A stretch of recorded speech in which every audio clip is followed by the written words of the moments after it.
Riddle me this, riddle me that. Who's afraid of the big black bat?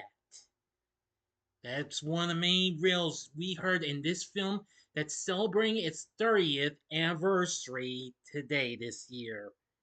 Here's a re-review of Batman Forever. This is Big D's Entertainment Rankings and Reviews.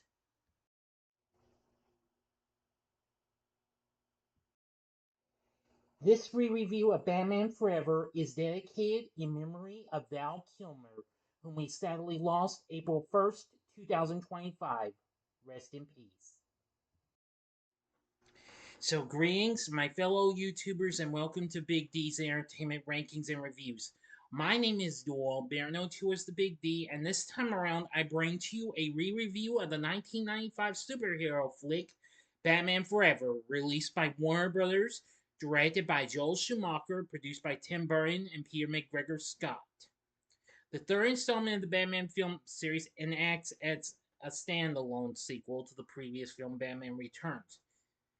Tim Burton, who of course directed the first two films, is on board as producer, while nobody from many of the films returns except maybe some supporting characters. The late great Val Kilmer takes on the role of Bruce Wayne, aka the titular character, replacing Michael Keaton, along with Tommy Lee Jones, Jim Carrey, Nicole Kidman, and Chris O'Donnell. In the film, Batman is about to take on a real big challenge as he attempts to prevent Two-Face and the Riddler from uncovering his secret identity and extracting information from the minds of Gotham City's residents, while at the same time navigating his feelings for a psychologist and adopting an orphan acrobat, who becomes his partner and best friend, Robin.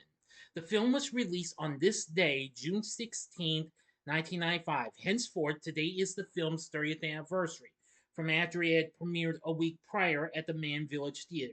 Despite the film's mixed response and what have you, it did, however, go on to become a big hit and what have you, and went on to become the highest grossing Batman film there ever was until the Dark Knight trilogy came along. Now, let's get into the story. In Gotham City, Batman defuses a hostage situation orchestrated by the criminal Two-Face, formerly DA, that's District Attorney to you, Harvey Dent, who escapes. Flashbacks reveal that Batman failed to prevent Dent's disfigurement with acid by mobster Sal Maroni, causing Dent to develop a split personality, make decisions based on the flip of a coin, and swear vengeance against Batman. Meanwhile, Edward Nygma, an eccentric and egotistical researcher at Wayne Enterprises, approaches his employer, Bruce Wayne, to present an invention that can beam television signals directly into the brain, demanding immediate approval directly from Bruce. Bruce rejects the device as he is irritated by Nygma and is concerned that the technology could manipulate minds. After killing his abusive supervisor and staging it as a suicide, Nygma resigns and plots revenge against Bruce, sending him reels. Criminal psychologist Chase Moran diagnoses Nygma as psychotic. Bruce attends a circus with Chase, but Two-Face hijacks the event and threatens to detonate a bomb unless Batman reveals his identity. Dick Grayson, the youngest member of the Flying Graysons family of acrobats, manages to throw the bomb into a river, but Two-Face kills his family in the process. Bruce invites the now orphaned Dick to live at Wayne Manor as his ward, where he discovers that Bruce is Batman. Seeking to avenge the death of his family, Dick demands to join Batman crime fighting, hoping to kill Two-Face, but Bruce declines in order to help Dick move on instead, as he is considering retirement. Nygma becomes the Riddler and teams up with Two-Face. They commit a series of robberies to finance Nygma's new company and mass produce his brainwave device dubbed the Box, which steals information from minds and transfers it to Nygma's increasing his intelligence but also slowly causing him to lose his grip on reality. At a party hosted by Enigma, Batman pursues Two Face and is almost killed until Dick saves him. Batman visits Chase, who explains that she has fallen in love with Bruce, and Bruce reveals his secret identity to her. Having discovered Bruce's secret through the box on Halloween night, Two-Face and Riddler destroy the Batcave, shoot Bruce, and abduct Chase. As Bruce recovers, he and his butler, Alfred Pennyworth, deduce that Enigma is the Riddler, and Bruce finally accepts Dick as his best friend and partner, Robin. Now I'm going to go to the ending. As always, you know the procedure. You have 5 seconds to stop this video. Go to the description box below and fast forward to the time below. If you've seen this movie already, which I'm sure a lot of you have, please continue. Okay, you've been warned. At the Riddler's lair, Robin defeats Two-Face but chooses to spare him, allowing Two-Face to capture Robin at gunpoint. The Riddler reveals his final riddle. Chase and Robin, representing the two sides of Batman's personality, are trapped in tubes above a deadly drop, and he only has the time to save one. Batman distracts the Riddler with a riddle himself, before destroying the Riddler's brainwave receiver with a batarang, damaging the Riddler's mind and enabling Batman to rescue both when he sees the floor is an optical illusion. Two-Face corners them and flips his coin to decide their fate, but Batman throws a handful of identical coins in the air, causing Two-Face to fall to his death. In the end, committed to an Arkham Asylum, Enigma exclaims that he is Batman, having become completely delusional due to his scrambled memories, and Batman resumes his crusade as Batman with Robin as his partner in the story. For now. So, what did I think of Batman Forever? Well, I admit I love this movie. I don't care what anybody says. I know this has its issues, though, but, well, I still thought it was pretty good. Anyway, it got mixed reviews who praised the visuals, the action sequences, and the soundtrack, which was pretty good, and its score composed by Elliot Goldenthal. However, they criticized the screenplay and tonal departure from the previous two films. Nevertheless, the film was a box office success, going on to make $336 million worldwide on its $100 million budget, and became the sixth highest grossing film of 1995. 2 years later, a sequel would follow with Batman and Robin, with Schumacher returned as director, O'Donnell returned as Robin, but George Clooney took on the role of Batman. I'll review that sometime down the road, but I don't know when though. So don't expect a re-review of this yet. Anyway, now then. There's been lots of things to come out and what have you. McDonald's once again released several collectibles and mugs to coincide with the release of the film, just like what they did with collectible cups and what have you for the previous film. There would also be some action figures that were released through Kenner, well, who were still out at the time before they closed up 5 years later. Anyway, Six Flags Great Adventure theme park rethemed their Access Chemical Arena, home of the Batman stunt show, to resemble Batman Forever, and the new show featured props from the film. And well, some of the other Six Flags had some pretty big Batman Forever themed, well, bits and what have you. The film was released on video cassette and Laserdisc on Halloween 1995, where it sold pretty well. 2 years later, it would be released on DVD. Well, there's also the lead scenes. It went through a few major edits before its release.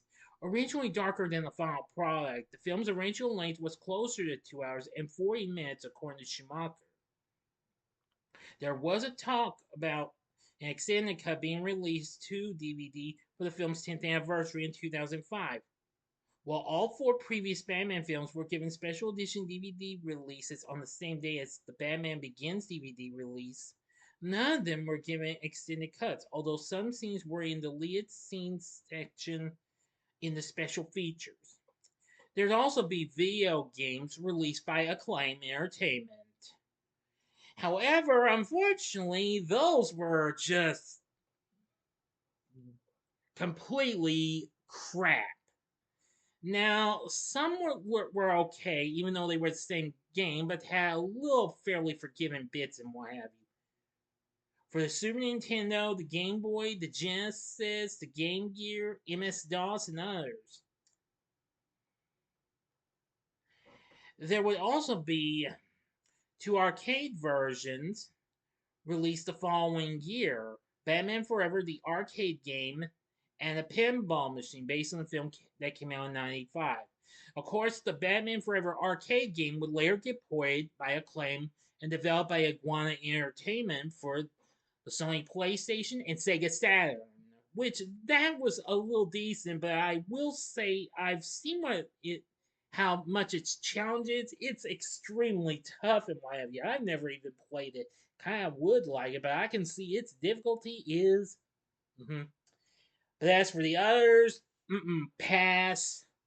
I've seen gameplay of the Super Nintendo and the Genesis versions. Well, their soundtracks are okay, but their gameplay is complete mega crap. Seriously. There have still been possibilities of releasing um, it. Well, the director's cut was to be screened last month, but unfortunately, it was canceled following a cease and desist letter from Warner Brothers.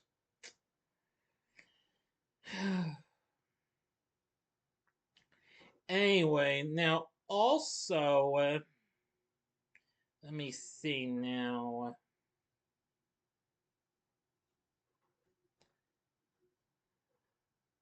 Apparently, this went through lots of some pretty big cast changes and what have you. Now, they originally wanted to have a younger actor for Bruce Wayne and was to Ethan Hawke, but he turned it down though. But he would, however, eventually voice the character in the preschool animated series Batwheels on Cartoon Network.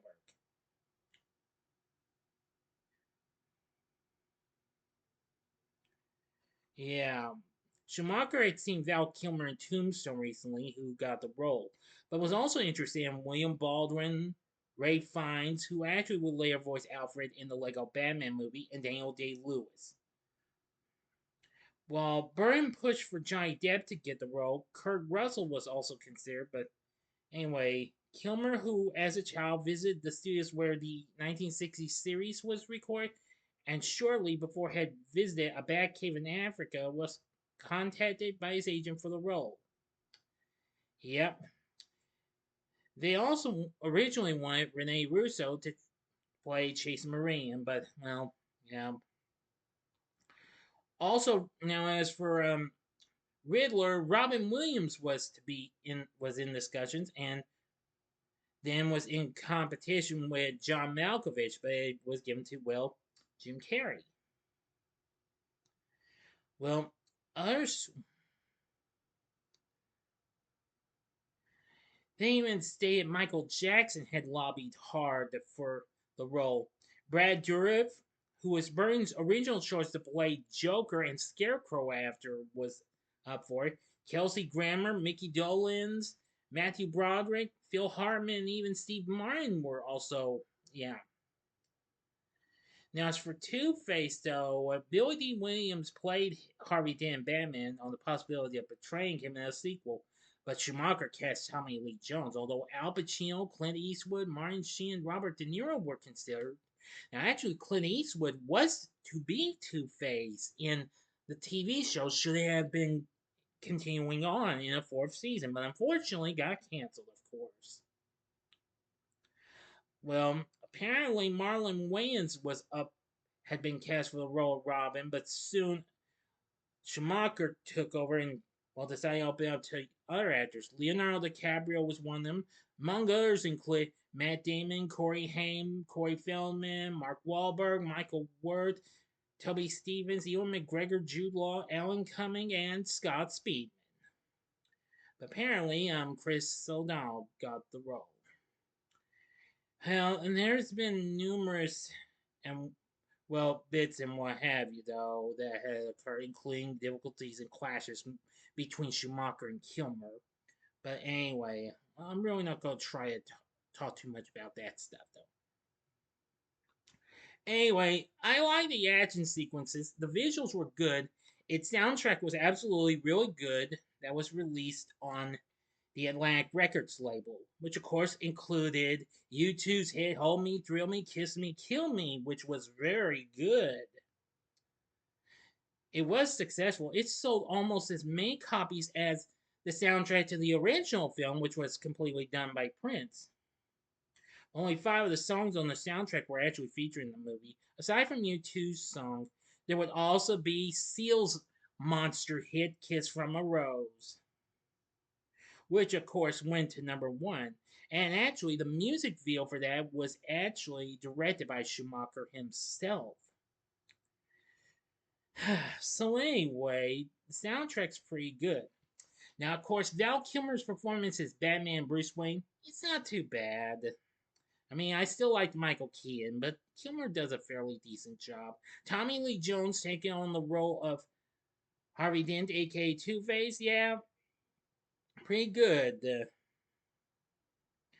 Well, Billy D. Williams was to be in the role, but Schumacher wanted to work with Jones after he had worked with him in a film known as The Client. Jim Carrey played Edward Nygma, the Riddler. I mean, just after he had recently had 3 hits under his belt the previous year with Ace Ventura, Pet Detective, The Mask, and Dumb and Dumber.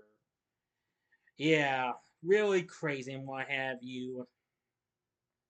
I mean, he has some of the most memorable lines in what have you, aside from his real once Batman encounters him in his lair. Yes, once I like when he does that Jeopardy bit though. When Batman's when he's doing Riddler's imitating a clock and what have you, and Batman's reveals that he can't. There's no way he could save both Robin and Chase because he knows it was all one big giant death trap or something like that. And Riddler's like, "Judges, I'm sorry, your answer must be in the form of a question, but thank you for playing." Yeah. Oh boy. Yeah, I absolutely loved his performance. Nicole Kidman played Dr. Chase Marie, and I must admit, she's really good. As for Chris O'Donnell, who played Dick Grayson, aka Robin, he's not too bad. Now, some characters from the previous films do return, including Michael Goff, who once again plays Alfred, and Pat Hingle as Commissioner Gordon. So you got to admit, those 2 are still pretty good. Let's see, we have Drew Barrymore as Sugar and Debbie Mazar as Spice, Two-Face's assistants.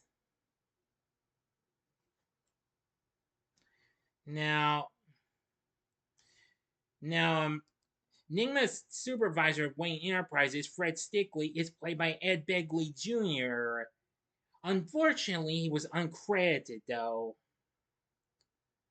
And there's lots of others and what have you.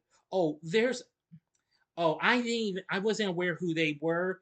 Watch closely. The girls who are hoping to see Batman but ends up being Dick Grayson, which that's another good part. Happens to be the girls of the R&B group In Vogue,